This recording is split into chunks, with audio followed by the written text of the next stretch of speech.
కూటమిని ఢీకొట్టేందుకు YCP party అధినేత జగన్మోహన్ రెడ్డి తన రూట్ మార్చినట్లు జోరుగా ప్రచారం జరుగుతోంది. ఈ నేపథ్యంలో భాగంగా జగన్ సీనియర్ నాయకులతో భేటీ అయ్యి మంతనాలు జరుపుతున్నారని వార్తలొస్తున్నాయి. అంతేకాకుండా తన తండ్రి వైఎస్ రాజశేఖర రెడ్డి హయాంలో సన్నిహితంగా ఉన్నవారితో చేతులు కలిపేందుకు ప్రయత్నాలు చేస్తున్నారని హాట్ టాపిక్ గా మారింది. ఇప్పటికే పార్టీ బలోపేతం దిశగా గ్రామస్థాయి నుండి అడుగులు వేస్తున్న జగన్ ప్రముఖ సీనియర్ నాయకుల సలహాలు, సూచనల కోసం సన్నాహాలు చేస్తున్నారన్నది చర్చనీయాంశంగా మారింది.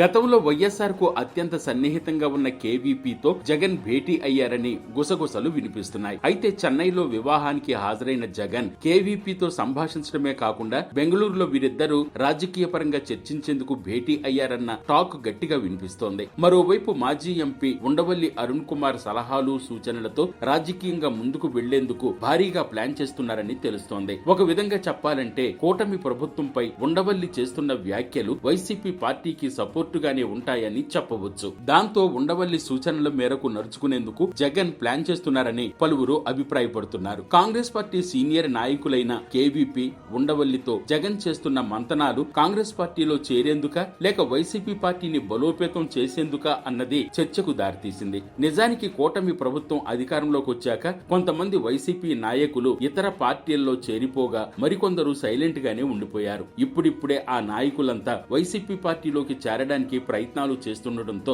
జగన్ వారిని తన పార్టీలో చేర్చుకునేందుకు ఆహ్వానిస్తున్నారని సమాచారం. పరిస్థితుల కారణంగా పార్టీ మారిన వైసీపీ నాయకులను నేను అర్థం చేసుకోగలనని, ఇప్పుడు తిరిగి వైసీపీ పార్టీలోకి వస్తానంటే సాదరంగా ఆహ్వానిస్తానంటూ జగన్ మాట్లాడడం అందరినీ ఆశ్చర్యానికి గురిచేసింది. వైసీపీ పార్టీని బలోపేతం చేయడంతో పాటు కూటమి ప్రభుత్వాన్ని ఢీకొట్టేందుకు తన రూట్ మార్చేందుకు ప్లాన్ చేస్తున్న జగన్ వచ్చే ఎన్నికల్లో ఎటువంటి విజయాన్ని సాధిస్తారో వేచి చూడాల్సిందే.